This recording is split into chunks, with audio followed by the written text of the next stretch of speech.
Всем привет на канале Ивана Анкевича. Сегодня сделаю такий невеличкий обзорчик по поводу переключення скоростей. Перед цим в мене був ЮМЕЗ. Скільки там примерно, наверное, лет 8 я на ньому їздив. Заробив собі на МТЗ. Купив МТЗ і опять же тут коробка не така ж, як в ЮМЕЗі. І давай включати ці скоростя, воно все репить. Все тріщить. На ЮМЕЗі то я навчився переключати скоростя, там на ЮМЕЗі було набагато проще. Тоже там то вижими різні, то ще що-то. А як на МТЗ у мене переключаються скоростя, зараз покажу. Тобто навіть не так, навіть як я їх переключаю на МТЗ, щоб у мене коробка не репіла. На мультиплікаторі як переключати. На коробки, щоб не репіло, там, допустим, з 9 там, на 8, или з 8 на 7, или з 7 там, на 8, або з 8 на 9, щоб іменно плавненько переключалися скоростя, без рипа, без нічого. Що я делаю? Я, допустим, коли переключаю скоростя, я завжди роблю двойний вижим. Тобто, виїжджав, включив скорость, допустим, там, я не знаю, там 8, допустим, включив, і треба розігнатися, там, щоб включити 9.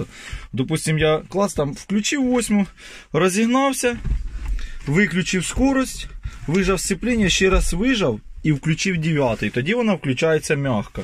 Тобто не репить, ніде нічого. І так само на мультиплікаторі. Теж так само, треба завжди робити двойний вижим. Вижали, виключив скорость, виключив його на нейтральне положення, вижав і ще раз включив. І тоді воно буде все включатися м'яко. Ось навіть зараз, зараз буду показувати. Зараз заведу. Так, положение заводки.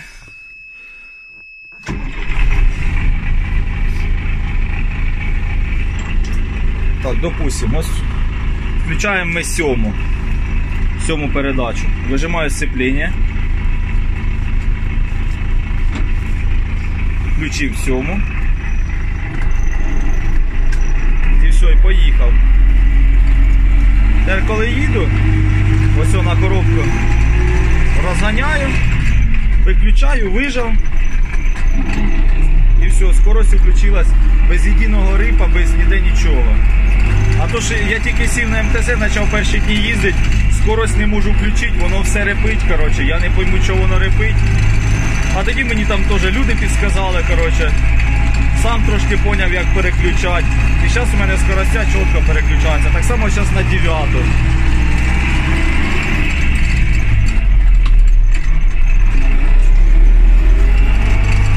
І все, вже виходить 9. На мультиплікаторі так само. Ось раз. І все, і все тихенько переключається. Не треба там нічого, щоб клацати, щоб воно там репіло, ніде нічого. Так що, отак я переключаю скоростя. І советую всім робити двойний вижим. Якщо будете робити двойний вижим, тоді буде скоростя нормально включатися. Так що, такі діла.